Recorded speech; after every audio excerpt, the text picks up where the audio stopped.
Hey guys, in this video I'll be sharing some status ailment lance builds. The main idea is something friendly for most people, in other words, at least guard 3.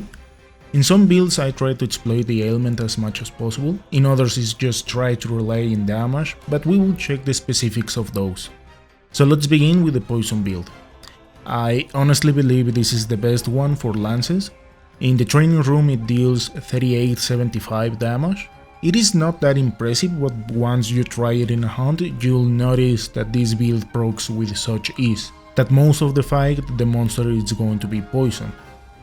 In its first trials, I wanted to add Foray along with Agitator to have some crazy combo in damage, but it is not worth it, unless you can find a Foray 2 with at least one tier 2 slot. For the decos we need 3 weakness exploit, 2 speed sharp, 2 master touch, 1 defense, 1 agitator and 1 guard up. For the charm, whatever you have with as much crit eye as possible or something to increase your affinity. If you have some issues with anomaly quest, this is a really good build to passively poke the monster and proc again and again, dealing good amounts of damage in the long run. For the paralysis build I came up with a really dumb idea. To stun and paralyze the monster as much as possible. It is not the best damage output, but once you get the idea of how it works, you can deal some nasty amounts of damage. It also works really well in anomaly quests. That way you can paralyze the monster, stun it and stagger in short periods of time.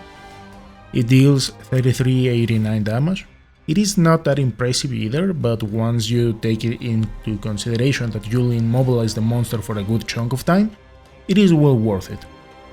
For the decos we need 5 crit eye, 3 speed sharp, 3 weakness exploit, 1 razor sharp, and for the charm, whatever you have with 2 tier 2 slots.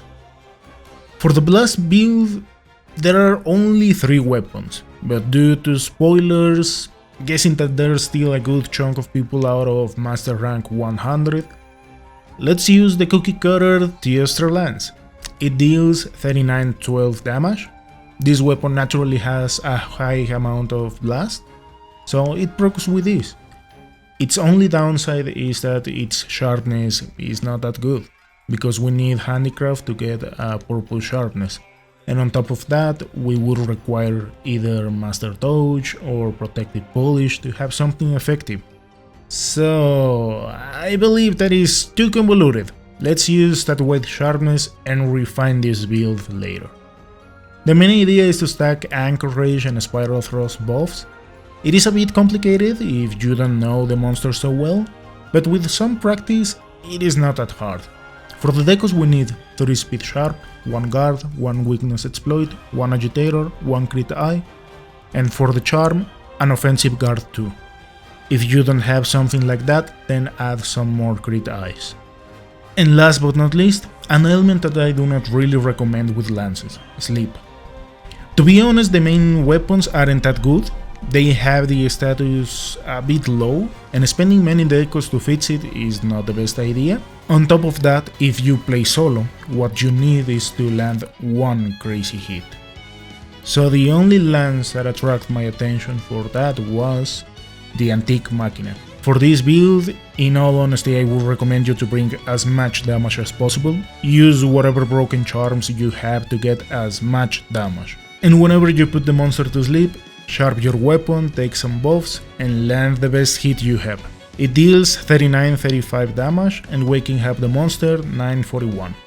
For the specifics in this convoluted mess we need 3 speed sharp, 3 weakness exploit, 2 crit eye, and either your best crit eye charm or attack boost, and tweak as necessary. If you only have crit eyes, then get some crit boost to compensate the lack of attack boost.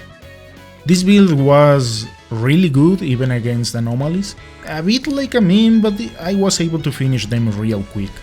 Once again, as patches come out and we get better decos, I will refine many of these builds into much more specific ideas.